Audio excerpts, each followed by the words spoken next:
Salut YouTube. Alors avant de commencer, j'aimerais avoir une petite discussion avec toi parce que tu pourrais dire d'un matin, tu te fous de notre gueule, tu nous dis que c'est à quoi servent les maths, etc. Et t'arrêtes pas de faire des démonstrations, on fait que écrire, on a l'impression qu'on est à l'école, qu'on est retourné au lycée, qu'on fait des contrôles et compagnie. Non, non, non, non, non. Non et renon. Et pour ça, je vais te donner un petit extrait qui motive pourquoi est-ce que c'est pas moi tout seul dans mon coin qui pense ceci ou cela. Donc David Bussi, c'est un mathématicien français. Éventuellement, je te partagerai des vidéos où il est intervenu et ainsi de suite, mais c'est pas vraiment finalement de lui dont j'ai envie de parler, c'est plutôt de quelqu'un qui l'a cité, voilà, Michael Strong, qui dit Einstein and Ramanujan. Alors Einstein, je pense que tu connais, Ramanujan, peut-être pas. Ramanujan, il faut savoir que c'est un Indien, comme son nom l'indique, mais qui a une particularité qui est absolument exceptionnelle et aujourd'hui encore, l'explication est très, enfin plutôt je devrais dire, les explications sont très spéculatives. C'est que c'était un Indien, donc au moment où l'Empire britannique était à son apogée au 19e siècle, il contrôlait l'Inde. Et la légende raconte que il aurait été en contact avec des livres de mathématiques, mais dont les démonstrations n'étaient pas visibles. Et il aurait, on ne sait pas trop comment, euh, mémorisé, je ne sais pas trop quoi. Bref, il dit, donc dans sa documentation à lui, après je vous dis très honnêtement, je ne me suis pas non plus beaucoup renseigné, je vous dis ça par rapport à ce que d'autres gens disent. Il y a eu un film sur lui d'ailleurs. Si je retrouve la vidéo qui en parle, je vous mettrai un lien, mais sinon vous pouvez la trouver sur Internet. Qu'il voyait les formules dans la tête. Il disait qu'en fait, il y a un côté très mystique en fait, qui paraît très surprenant, surtout quand on a la vision que les scientifiques sont voilà, très matérialistes, etc. Lui, il avait des fulgurances comme ça, et aujourd'hui, il n'y a toujours pas d'explication claire, nette et précise de comment c'est, parce que lui il dit qu'il avait ça dans les rêves, mais sauf que c'était des formules précises, et qui se sont avérées totalement vraies. D'ailleurs, en fait, l'un des plus grands mathématiciens de l'époque, Hardy, l'anglais, qui avait reçu une lettre de sa part, parce qu'il a écrit au plus grand mathématicien de son époque les formules qu'il avait, qui disait non mais c'est pas possible qu'un mec il trouve des formules comme ça au pif, qui soient aussi pertinentes mathématiquement, et ils ont commencé à travailler ensemble et à démontrer. Donc en fait, essentiellement, Ramanujan avait ces espèces d'illuminations de on sait pas trop d'où comment, et, et Hardy, il démontrait les choses. Parce qu'il faut comprendre quand même que, déjà, tous les mathématiciens ne sont pas d'accord sur ne serait-ce que même que la définition des maths. Ça, c'est important de garder ça à l'esprit. Deux, les maths, essentiellement, alors évidemment, après, ça dépend des gens et ainsi de suite, mais je dirais que le travail d'un mathématicien, c'est un peu schizophrène, dans le sens où il y a d'un côté, il faut avoir des fulgurances, des intuitions pour être capable de découvrir de nouvelles choses. Et d'un autre côté, il y a ce côté un petit peu rigoriste, on veut absolument s'assurer que c'est valable et ainsi de suite. Voilà. Donc, Einstein et Ramanujan sont des gens qui ont eu des intuitions, avec la différence que Einstein, du point de vue des intuitions, il n'a pas eu non plus 100 milliards d'intuitions. Comparé à Ramanujan, qui quasiment, Ramanujan, il balançait des formules comme ça, boum, boum, boum.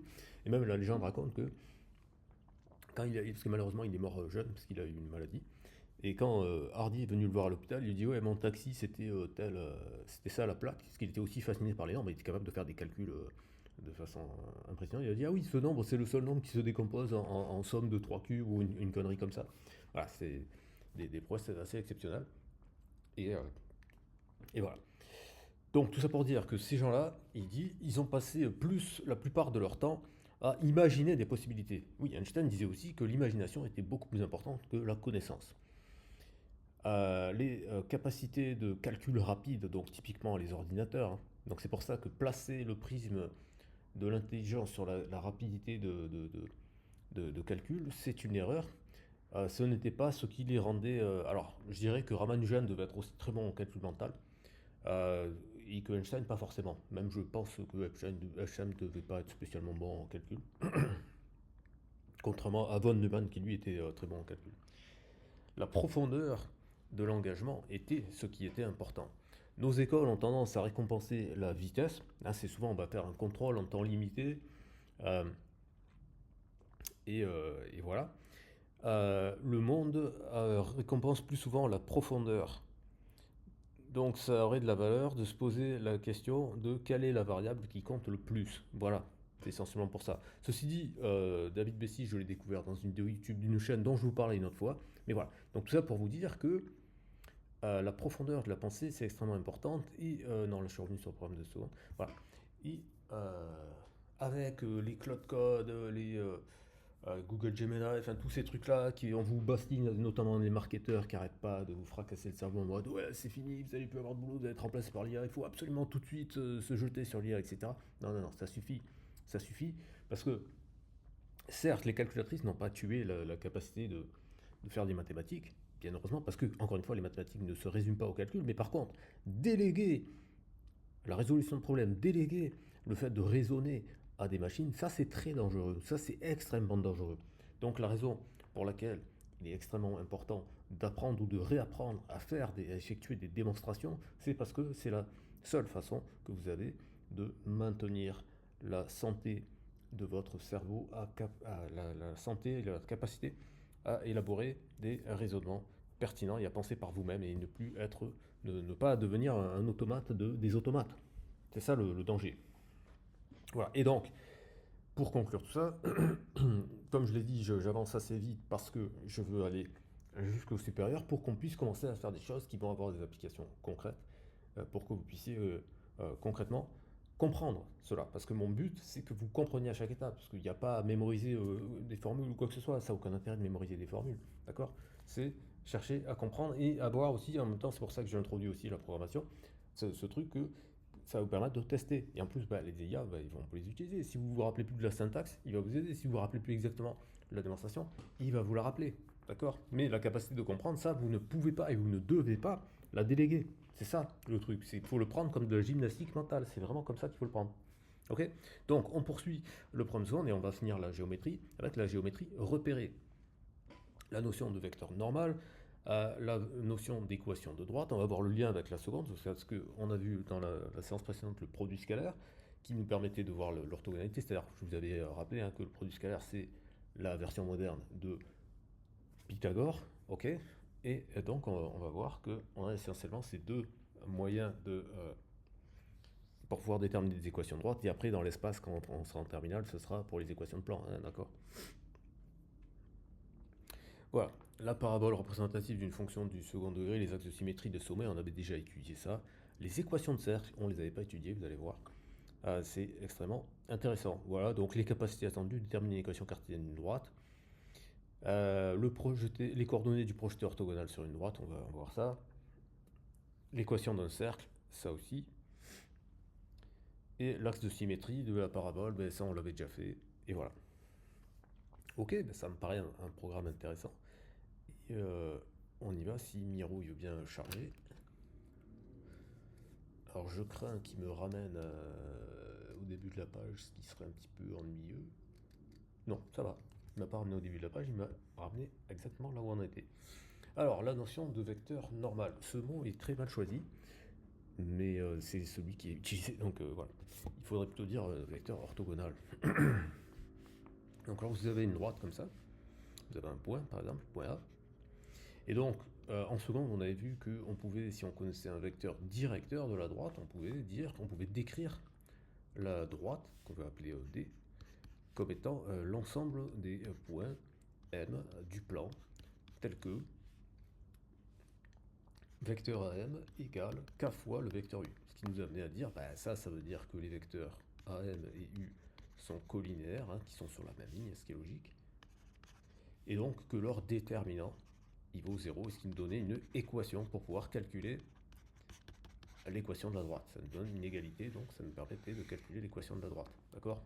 Je le rappelle, si on fait le calcul en détail ici, ça veut dire que ici on a AM, donc c'est x moins xa, y moins yk, et ici on a u, xu, yu, et le fait qu'on sache déjà que ça fait égal à 0, c'est ça qui nous donne l'équation, et donc ça nous fait yu fois x moins xa moins xu fois y moins yk égale 0.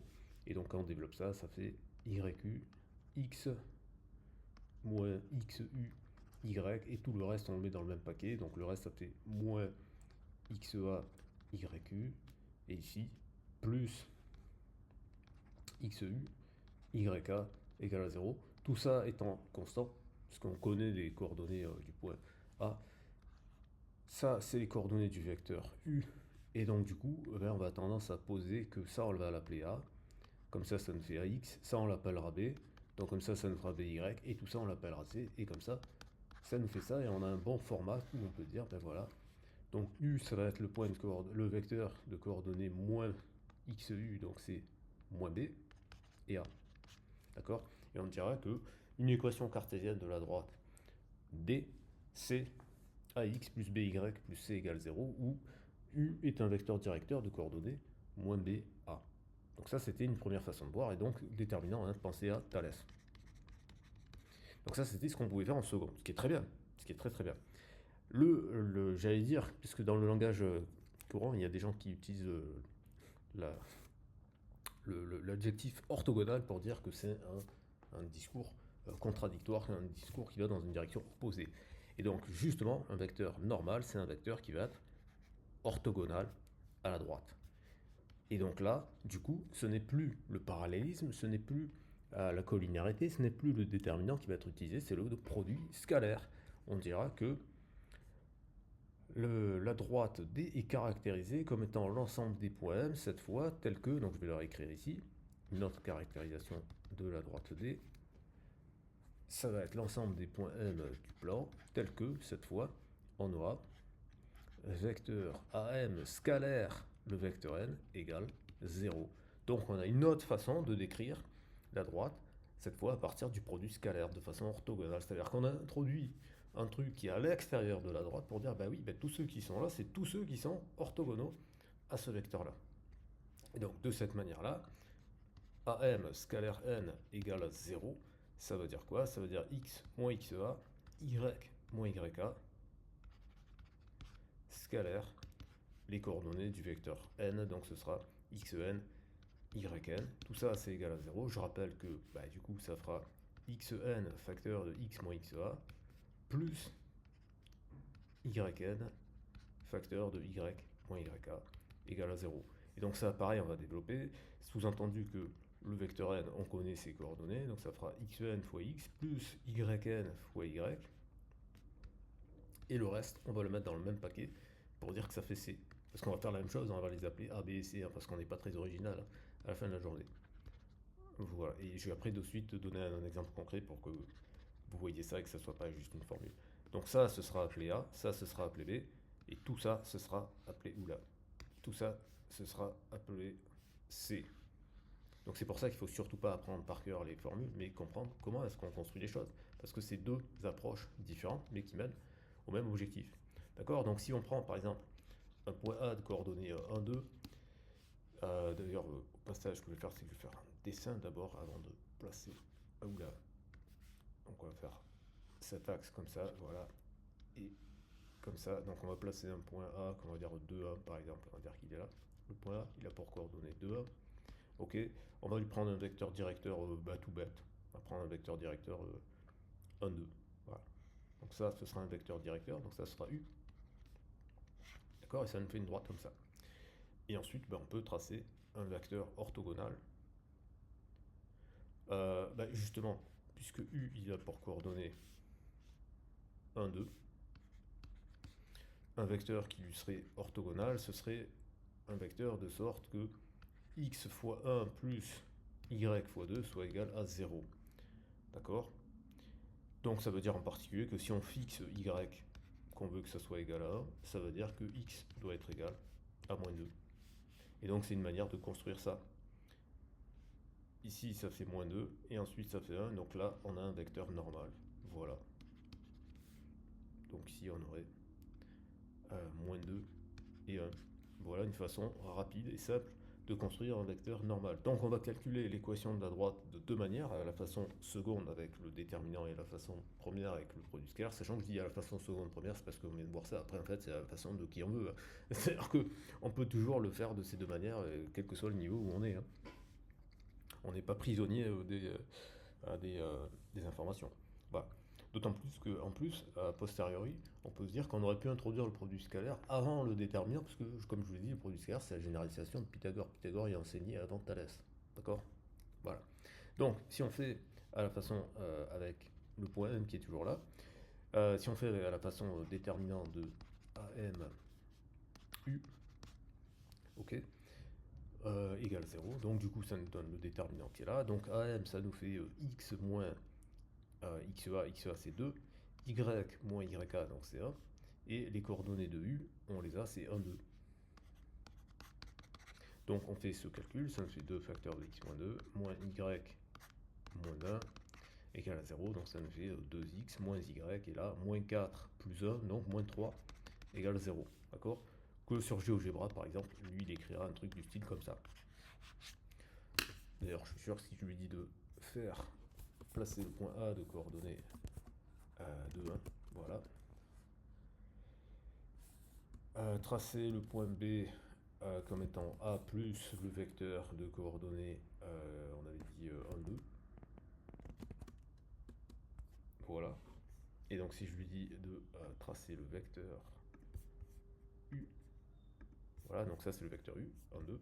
Et si je lui dis de tracer la droite, il va écrire son équation. Et donc, voilà, bah, il a fait, si on multiplie tout par moins 1, ça fait 2x moins y égale moins 3. D'accord? Donc c'est exactement la même chose. Ok, maintenant on va le faire avec la version produit scalaire. Donc la version produit scalaire, c'est que on a AM scalaire n égale 0. Et donc ça veut dire quoi? Ça veut dire qu'on a x moins 2, y moins 1 scalaire moins 2, 1 égale 0. Autrement dit, ça nous donne moins 2 facteur de x moins 2. Et je pense que GeoGebra, il l'a fait avec cette méthode-là. Plus y moins 1 égale 0. Oui, c'est clair qu'il l'a fait de cette manière-là, parce que là, vous avez moins 2x plus 4 moins 1, donc ça fait plus 3 égale 0. Et donc si on fait passer le 3 de l'autre côté, ça nous fait bien moins 2x plus y égale moins 3, qui est exactement la version de GeoGebra. Donc GeoGebra, il le fait par le produit scalaire parce que c'est plus rapide en fait. C'est plus rapide parce que là, ce qu'on a à faire, c'est deux multiplications et une addition, d'accord? Une multiplication ici, et là, il se trouve en plus que c'était y-1 fois 1, donc c'est pour ça qu'on la voit, et une addition, d'accord? Donc ça fait trois opérations.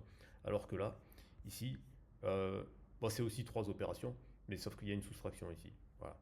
Une addition, c'est plus rapide à faire qu'une soustraction, en fait. Enfin, après, ça dépend laquelle, évidemment, mais en général, c'est un petit peu plus rapide de faire une addition que de faire une soustraction, donc c'est pour ça que la version produit scalaire est légèrement plus rapide.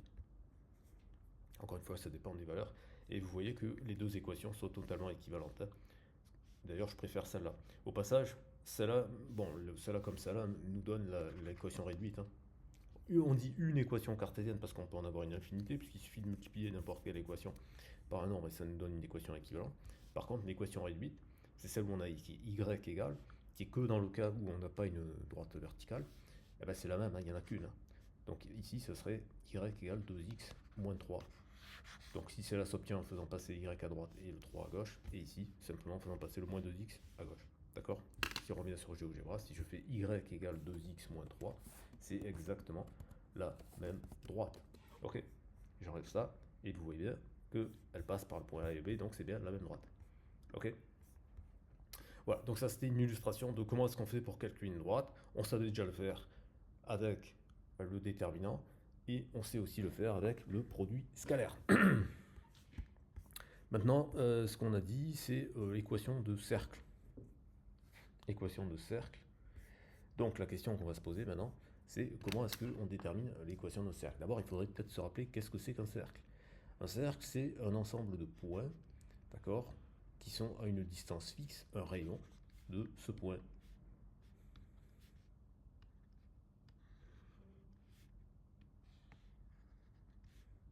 D'accord, si vous vous rappelez les cours de géométrie, vous prenez votre compas, vous l'écartez d'une distance qui est le rayon, c'est-à-dire la distance fixe, ici. Et si vous vous rappelez ce qu'on a fait, la distance, ben, vous la connaissez, la distance entre deux points. C'est la norme. D'accord? C'est la norme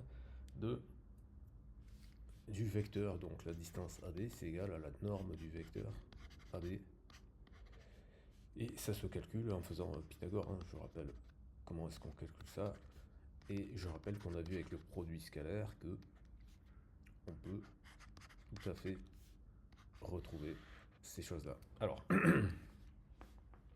on va avoir un point M. Et donc, du coup, comment est-ce qu'on peut décrire ce cercle de centre A, que je vais appeler CAR, le cercle de centre A et de rayon R, c'est l'ensemble des points M du plan P, tel que la distance AM soit rigoureusement égale à R. Alors la distance, vous avez vu, c'est des racines carrées, etc. Et donc si j'ai AM qui est égal à R, ben, c'est équivalent, puisque AM est forcément positif, sinon ça n'existerait pas, c'est équivalent dans ce cas-là à AM carré égale R carré. On va le dire pour être plus précis que ça implique ça. Voilà. Ok. Et donc du coup dans ce cas-là, on va avoir x moins xa au carré plus y moins ya au carré qui est égal à r carré. Ok. Maintenant, il y a une autre façon de voir les choses, c'est que si on prolonge le diamètre, le triangle A, plutôt ici il faudrait que je l'appelle d'une autre manière. Alors en fait, ce que je vais faire, c'est que... Ouais, mais j'ai mis A partout, bon, je vais l'appeler C. Voilà, le triangle CBM, c'est un triangle qui est rectangle en M. D'accord. Ça, c'est une propriété que vous avez vue en quatrième.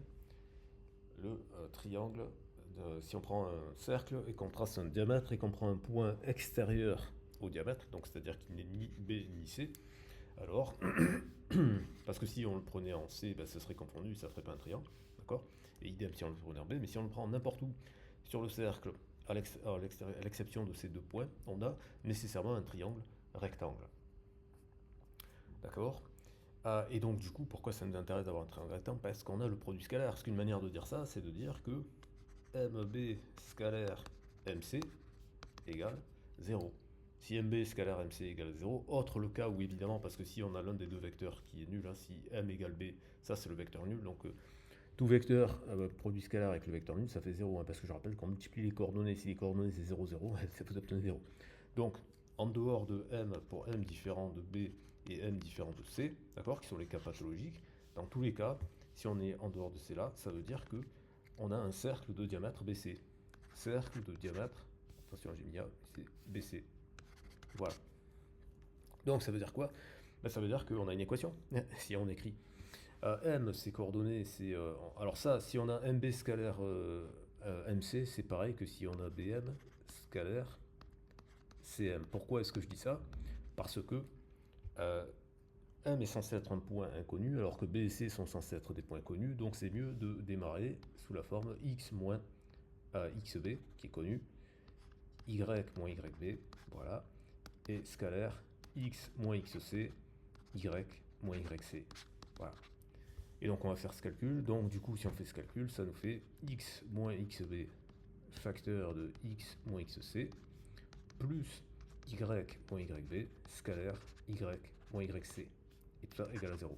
Et donc si on développe ça, ça nous fait X carré, là ça va nous faire X, il y a des moins à chaque fois, donc je vais mettre moins un facteur, ça va faire XB plus XC, X, et ici, je mettrai les autres après, pareil avec Y, Y carré, et puis après je vais avoir moins YB plus YC, et fois Y, et après je vais mettre les trucs qui restaient. Donc les trucs qui restaient c'était XB fois XC, et YB fois YC. Alors pour fixer, et tout ça égale à 0 évidemment. Pour fixer les idées, ce qu'on va faire, c'est que on va se placer dans le contexte de tout à l'heure, parce qu'on a fait le dessin sur GeoGebra, et on va prendre les valeurs qui sont ici, on va tracer le cercle. Où est-ce qu'il est le cercle? Voilà, il a. Voilà, le cercle de centre A qui passe par B. Ok. Voilà. Donc B, on a dit que ses coordonnées, c'est 3, 3. D'accord. Donc on a A de coordonnées 2, 1 et B de coordonnées 3, 3. Comme ça permet de se mettre là. Voilà. Donc A de coordonnées, attention, A de coordonnées 2, 1 et B de coordonnées 3, 3. Donc on veut faire je vais refaire le dessin ici. Ici on a l'origine du repère, tac, 2, 1. Donc là on a le point A, coordonnées 2, 1. Voilà. Et l'autre c'est 3 et c'est là on est 2, 3. Voilà, c'est là. C'est le point B. Ok. Donc on veut le cercle qui va passer comme ça. D'accord. Bon, je dessine très très mal, donc je ne vais pas trop m'aventurer. Voilà, mais bon, un peu piger l'idée. Voilà. Ok, donc c'est ce cercle-là. Donc d'abord, la première chose, si on veut faire notre truc avec le diamètre,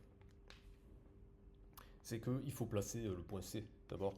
Bon, Le point C, d'ailleurs, au passage, si on le fait vectoriellement, C il vérifie l'égalité vectorielle, que A c'est le milieu de BC, d'accord?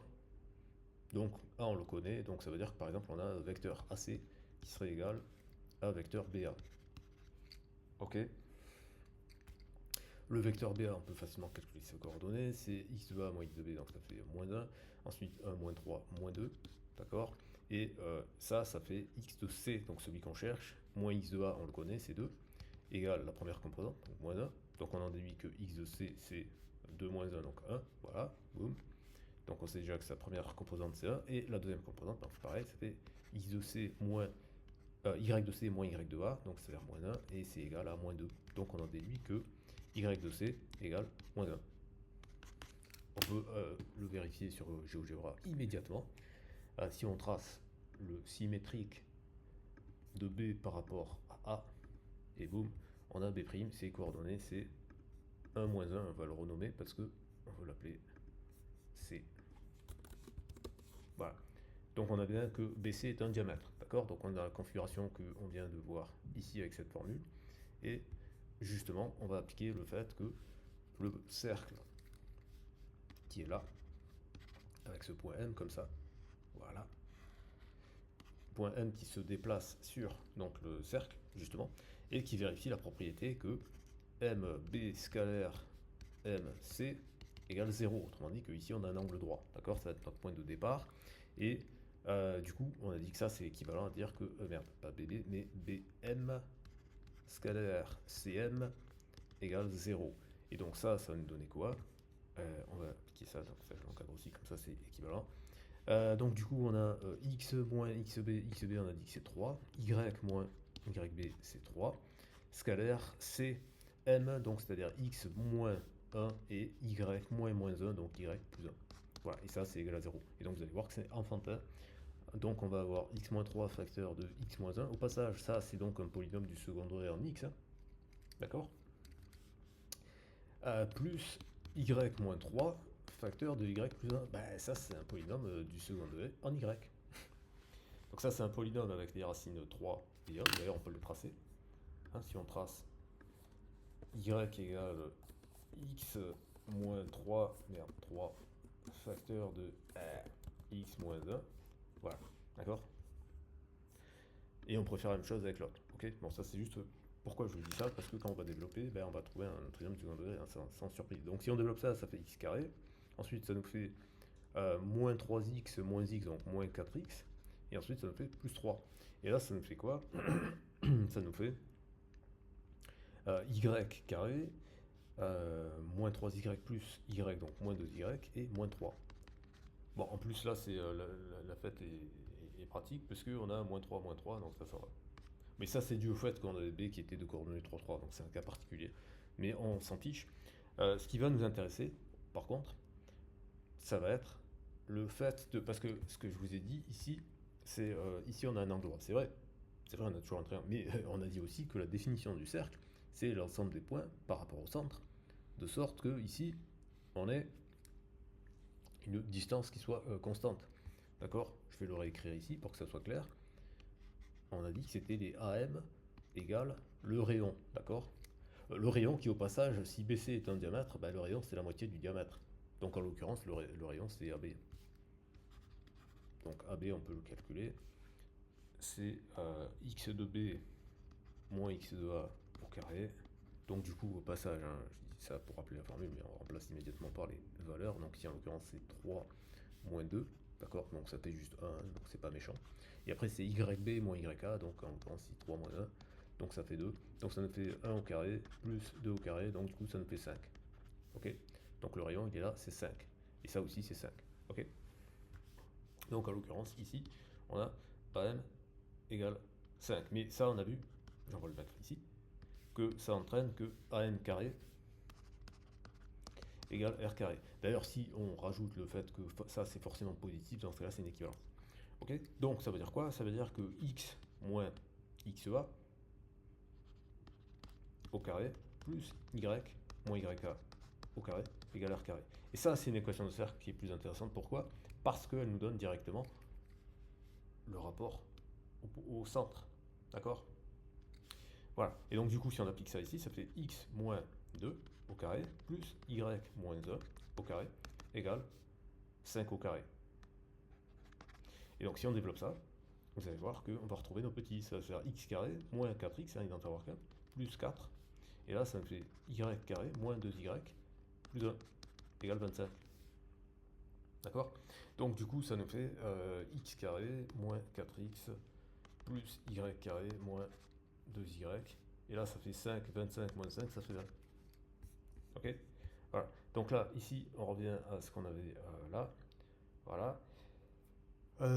Très bien. Et donc, du coup, ici, tac, tac, tac.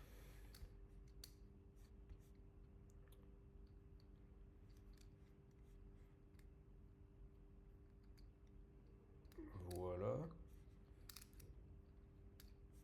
Alors ici, on a retrouvé ça égale à 0.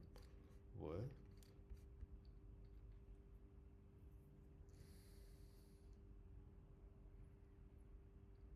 Mhm. MB scalaire MC égale à 0. Oui, d'accord.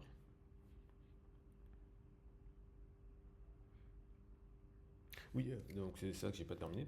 Donc ce calcul-là, il faut le terminer. Donc pour ça, il faut mettre ça sous forme canonique. Donc sous forme canonique, ça va faire x moins 2 au carré. Sauf que là, il manque le plus 4, donc il faut retirer moins 4.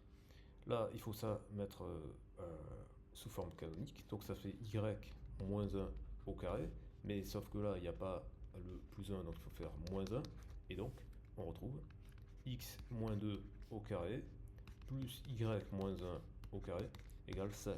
Alors j'ai un petit souci ici, c'est que tac tac tac, le rayon c'est 5, ouais, on est d'accord, parce que c'est x de b moins x de a, donc 3 moins 2, 1, et après 3 moins 1, 2, donc ça fait bien 1 au carré plus 2 au carré, ouais, ouais, le rayon c'est 5. Mhm. Ici, quand on a fait bm scalaire cm, bm scalaire cm, donc x moins 3 et x moins 1, ouais, donc ça fait bien x carré. Moins 3x moins x, donc moins 4x plus 3, ouais, ça c'est bon, c'est correct. Y moins 3, y plus 1, ouais, ça c'est correct. Ouais, ouais. Pourquoi est-ce que j'obtiens pas la même chose? Mais parce que vous voyez, ici, on retrouve à gauche la même partie. Mais sauf que à droite, on n'a pas la même partie. Là, on a 5, l'autre, on a 5 au carré, c'est pas la même chose. Ce n'est pas la même chose, il y a un truc qui cloche quelque part. Scalaire MB scalaire MC égale 0, donc ça c'est vrai. Ouais, ouais, ouais.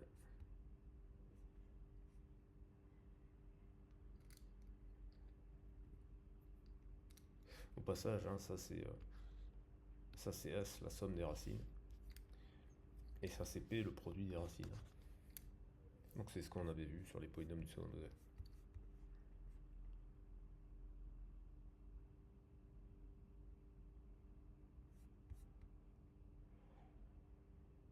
AM c'est x moins xa, donc x moins 2, y moins ya, oui, égale le rayon au carré. Ah oui, mais ça c'est pas AB, ça c'est AB carré. Ça c'est AB carré, donc ça c'est R carré, voilà, donc c'est ça. C'est là qu'il y a l'erreur. Donc c'est racine de 5 au carré. Voilà. Voilà, voilà, voilà. Donc ici c'est pas 5 au carré, c'est 5 tout court. Voilà. Voilà, et donc 5 moins 5 ça fait 0. Donc on retrouve exactement ce qu'on avait. Voilà. Voilà, voilà. C'est aussi pour ça que je vous montre en direct, parce que ça arrive à tout le monde de faire des erreurs. Et c'est là que la compréhension de la théorie permet de trouver à quel endroit est l'erreur. Parce que là, en l'occurrence, c'était pas une erreur de calcul, c'était une erreur d'écriture. Parce que ce que j'ai calculé directement, c'était AB carré, sauf que je ne l'avais pas écrit, que c'était AB carré. Voilà. Donc on retrouve bien la même chose. Donc là maintenant que je vous l'ai montré sur un exemple, il faut que je le remonte de façon théorique. Parce que je voulais pas vous le montrer de façon théorique tout de suite parce qu'il y a quand même beaucoup de lettres, tout ça, et ça pouvait vous rendre un petit peu fou. Donc je vais revenir sur ce qu'on a dit, à savoir que si on a MB scalaire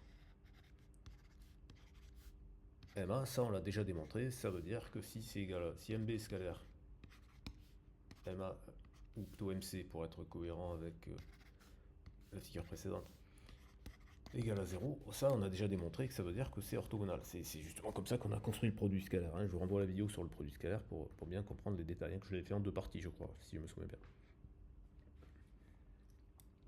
Donc, par Pythagore, ici, on a un triangle qui est rectangle. Ensuite, ça c'est le principe de la médiane, c'est que là, si on prend la médiane, alors là, mon dessin, il a l'air très particulier, on dirait que c'est un triangle isocèle rectangle, alors que non, non, non, ça peut être comme ça, par exemple. D'accord? Pour que ça soit bien clair que ça n'est pas du tout un cas particulier, d'accord? Si on fait comme ça la médiane, d'accord? La médiane, donc si ça c'est le I, le centre du cercle circonscrit, c'est forcément je rappelle, le centre du cercle circonscrit, c'est le point d'intersection des médiatrices. Hein, petit rappel de collège. Donc si on a un triangle rectangle, la médiatrice, c'est la droite qui passe par le milieu du segment et qui le coupe perpendiculairement. C'est-à-dire que là, on a un angle droit, d'accord? Donc ça, c'est la première médiatrice, la médiatrice de l'hypoténuse. Maintenant, la question, c'est quelle est la médiatrice de MB, quelle est la médiatrice de MC? La médiatrice de MB et de MC, elle va passer par ce point-là. Alors pourquoi est-ce qu'elle va passer par ce point-là? Je vais essayer de faire une figure un petit peu plus grande pour que on y voit plus clair. Voilà, si je prends un triangle comme ça, qui est bien un triangle rectangle, voilà, donc là, je vais avoir ça. La médiatrice, elle est perpendiculaire à celui-là, ok? Mais, puisque c'est un triangle rectangle, elle est donc parallèle à ce côté, ok? Sauf que comme son nom l'indique, c'est la médiatrice. Et là, c'est Thalès qui va intervenir. Donc c'est-à-dire que le rapport qu'il y a ici, qui est le rapport de 1,5, c'est le même que le rapport qui est là. Comme les droites sont parallèles, c'est aussi ce qu'on appelle le théorème des milieux.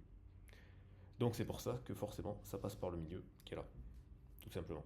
Voilà. Bon, s'il y a un doute, je ferai une petite vidéo pour faire la démonstration, mais là, j'ai pas envie de me perdre sur des choses de géométrie élémentaire, sachant que je veux vous redémontrer le résultat. Donc ce que je veux dire, c'est que quand on a un triangle rectangle, forcément, le centre du cercle circonscrit, c'est le milieu de l'hypoténuse, et donc, comme c'est le milieu de l'hypoténuse, ça veut dire que le milieu de l'hypoténuse, c'est le centre du cercle, et donc ça veut dire que dire qu'on a un triangle rectangle, ça veut dire qu'on a un cercle. Ou dit autrement, ça veut dire qu'on a un cercle de diamètre BC, d'accord? Donc notre manière de décrire le cercle, c'est justement de dire que c'est l'ensemble des points tels que le triangle MBC et rectangle en N. J'espère que c'est clair, si ça n'est pas, dites-le dans les commentaires, et je ferai une vidéo complémentaire. Donc, on a bien la traduction du cercle en produit scalaire. C'est ça le truc, hein, c'est de se dire comment est-ce qu'on peut caractériser le cercle.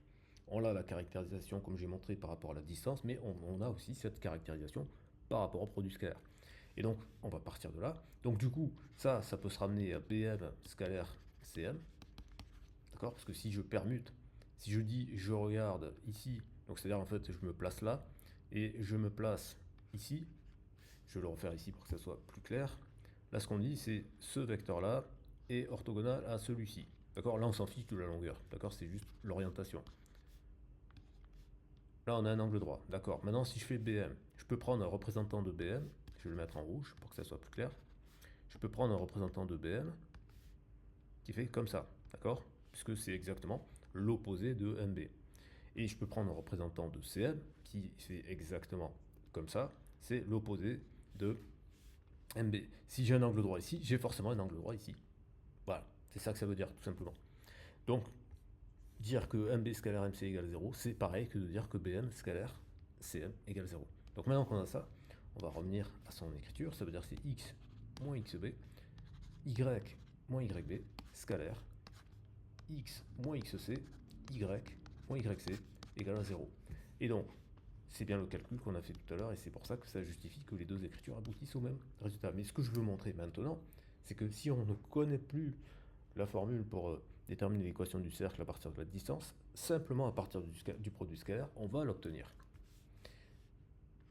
C'est ça le but de la maths. De la manière que je vous ai montré que l'équation de la droite, on peut l'obtenir avec les vecteurs collinéaires et avec les vecteurs normaux, c'est ça l'idée. L'idée, c'est de trouver des nouvelles manières qui dépendent du produit scalaire. C'est pour ça que je vous disais. Seconde, c'était on avait la vision collinaire, donc Thalès, et là, on a la vision produit scalaire, donc Pythagore. C'est ça le truc.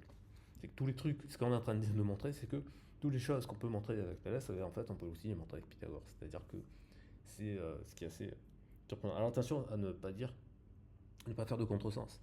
Tout ce qui est Thalès, c'est le parallélisme, c'est la proportionnalité, alors que tout ce qui est Pythagore, c'est l'orthogonalité et tout ce qui est quadratique. Donc c'est pas du tout la même chose. C'est pas du tout la même chose. Mais ce sont des outils qui nous permettent de décrire des objets identiques.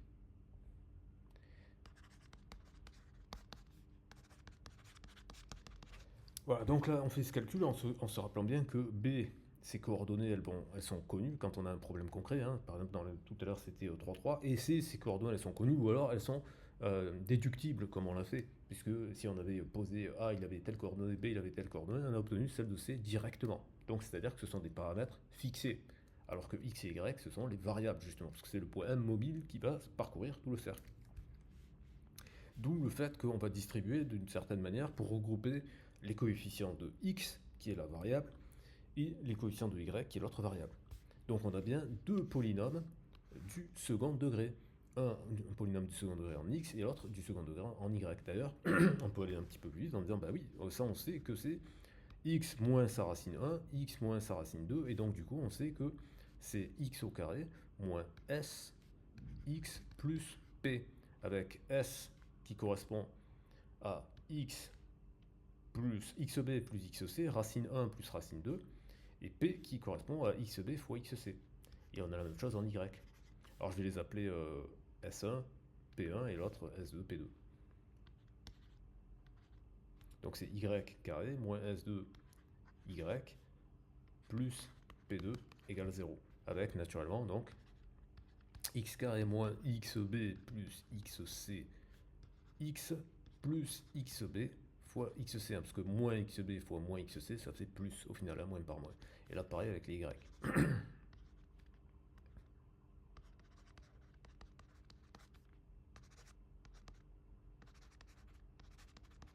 Voilà. Et donc maintenant, là, sous cette forme-là, ça paraît compliqué. On appelle ça une forme quadratique, mais ça, on étudie ça à partir de la prépa. Mais on n'a pas besoin de se focaliser sur ça. Il faut juste séparer les trucs et regarder. À gauche, on a un polynôme en x et à droite, on a un polynôme en y. C'est tout, en fait. Et donc là, l'idée, ça va être de dire, quelle est la forme canonique de ça? Ça, on sait déjà calculer la forme canonique. Là, je vous rappelle, au passage, ax carré plus bx plus c, on faisait, et en plus A il est encore plus facile parce que A il vaut 1, donc il n'y a même pas besoin d'écrire ça. Donc on sait que ça va être x plus, alors attendez parce que mon B on sait que ça va être x plus b sur 2a, donc sur 2a il n'y a plus de b de 2a, c'est b sur 2 au carré, auquel il faudra bricoler. C'est exactement ce qu'on va faire ici. C'est exactement ce qu'on va faire ici. Je renvoie la vidéo spéciale sur les polynômes du second degré, puisque c'est exactement ça qu'on est en train d'appliquer. Donc là, on va avoir x moins xb plus xc sur 2. Et ça correspond au passage, si vous vous rappelez le niveau second, aux coordonnées du milieu. C'est normal. C'est le centre. Ça, c'est les coordonnées de A, en fait. Ça, c'est xa, en fait. Au carré, auquel il va falloir faire le correctif. D'accord? Puisque ici, on n'a pas ça au carré, d'accord? On a ça. Donc il faut retirer ça au carré, donc moins xb plus xc sur 2 au carré, et plus le truc qui restait. Alors je le fais en détail ici, parce que ça va être la même chose avec les y de l'autre côté, donc j'aurais plus qu'à calquer la formule. Donc ça, si je l'aurais écrit de façon plus simple, parce que ça correspond exactement à xa, où xa, où A est le centre, d'accord? Si on a BC comme ça, là c'est le centre, d'accord? Et le centre, c'est bien xb plus xc divisé par 2. Ok? Donc ça, au carré, moins ça c'est xa, mais on va mettre au même dénominateur. Donc si on met au même dénominateur, ça fait xb plus xc au carré, moins 4, ou plutôt plus, Enfin, si je mets le moins un facteur, c'est un moins ici, du coup. Puisque, voilà, xb, xc sur 4. Ok. Je vais juste calculer la partie du numérateur, donc je vais juste faire ce calcul. Là, c'est simplement l'identité remarquable. Donc ce que je fais de séparer en disant je fais ce petit calcul, etc., c'est la façon de faire. Parce que si vous prenez chaque problème de façon séparée par petits problèmes, ben vous savez résoudre. Tout ça, c'est rien d'autre qu'un calcul d'identité remarquable. Donc ça, vous savez faire depuis la troisième. D'accord. Ça fait xb au carré plus xc au carré plus 2 xb xc. Mais là, on en a moins 4. Donc on va se retrouver avec moins 2. Et vous allez voir que c'est encore une identité remarquable. C'est ça la magie du truc. C'est que ce truc-là, donc xb plus xc au carré moins 4 xb xc, bah du coup au final ça fait xb au carré plus xc au carré moins, puisque là il y en avait 2, là il y en a moins 4, donc c'est moins 2 xb xc. Et ça c'est exactement le développement de xb moins xc au carré. Donc au final si on remonte ici, ce truc là, on peut le réécrire en disant que ça fait x moins xe, alors je vais le laisser d'abord sous cette forme là pour que vous voyez bien la liaison avec les xb et xc au carré, moins bah, ce qu'on a calculé là, à savoir xb moins xc sur 4, c'est-à-dire xb moins xc sur 2, le tout au carré. Bah, du coup, on a la même chose de l'autre côté avec y, hein, c'est rigoureusement la même chose avec y. Donc ça nous fait y moins yb plus yc sur 2 au carré, moins yb moins yc sur 2 au carré égale 0. Donc ces deux termes-là, ils vont passer de l'autre côté, ils vont devenir plus, et donc on aura bien une égalité qui est valable, puisqu'on aura une somme de carrés à gauche égale une somme de carrés à droite.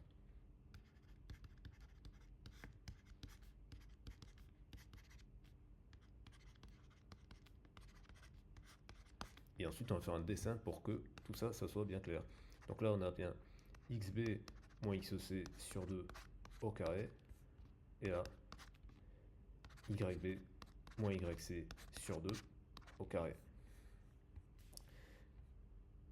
Donc ça correspond à x moins xa au carré, plus y moins yk au carré, égale xb moins xc au carré, donc on peut mettre un quart ici, et ici qu'est-ce qu'on a? Xb moins xc au carré plus yb moins yc au carré, ça n'est rien d'autre que bc au carré. Donc autrement dit, on a x moins xa au carré plus y moins yk au carré égale bc sur 2 au carré. Et si on fait un dessin, si là on a b, là on a a, et là on a c, donc on a bien bc sur 2, bah, c'est un rayon. D'ailleurs, au passage, pour que ça soit encore plus clair, on va prendre plus petit. On va mettre B ici, A ici, C ici. Sachant qu'on était parti que de B et de C. Donc c'est juste qu'on a dit que A, c'est le milieu de BC. Donc il est là. Et donc ce qu'on a décrit, c'est bien la distance de X à A. Enfin la distance, pardon, du point M à A, d'accord? Cette distance-là, parce que c'est ça qu'on a calculé, cette distance-là est égale au rayon. C'est exactement la définition du cercle.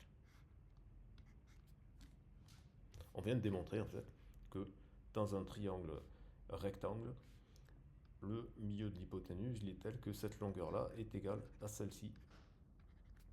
Donc ça fait bien un rayon. Voilà. Ok.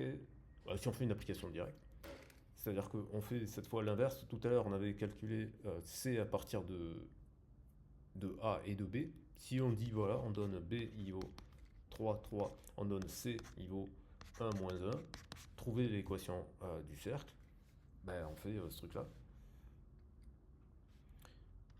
X moins 3 plus 1 sur 2, donc ça fait 4 sur 2, ça fait 2. Et 3 moins moins 1, donc ça fait 3 plus 1, ça fait 1, pardon. Attendez, 3 moins 1, ça fait 2. Sur 2, ça fait 1. Donc voilà. Et 3 moins 1, donc ça fait 3 plus 1, ça fait 4 sur 2, ça fait 2. Y moins 2. Voilà. Au carré. Et ici, BC, ça fait... Ah non, non, pardon, attendez, c'est pas 3 moins 1, là j'ai fait une bêtise. Parce que ici, c'est les coordonnées de A, c'est xb plus xc.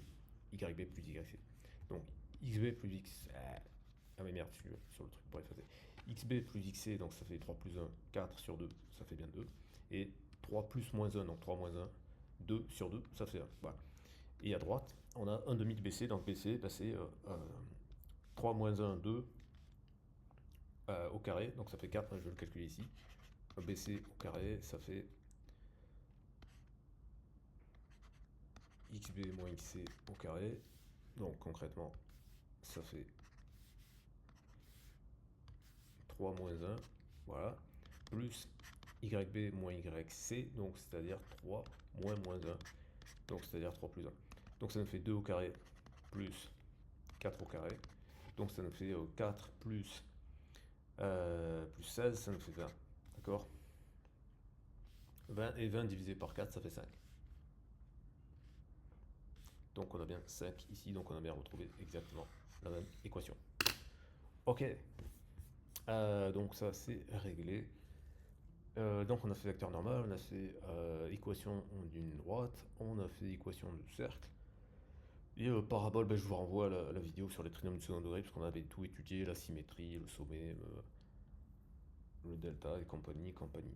Bon, ben, ça suffit pour sur cette leçon. Je pense que là c'est bon, on a tout fait là-dessus. Et donc il nous reste les probas. Et après on aura terminé le programme de première et on passera à celui de terminale pour préparer le bac, hein, parce que le bac approche. Donc c'est le moment de se lancer. Et surtout le bac, ça permet de voir en situation réelle comment est-ce qu'on utilise les connaissances, parce que savoir faire la démonstration, c'est important, certes, mais il faut savoir les utiliser en contexte. Voilà, c'est tout pour cette vidéo. Mettez un pouce vers le haut, abonnez-vous si ce n'est pas déjà fait, partagez cette vidéo, critiquez cette vidéo. La critique est libre sur cette chaîne, du moment qu'elle est bienveillante, c'est-à-dire pas d'insultes, pas de choses non argumentées. Voilà, à très bientôt pour une prochaine vidéo.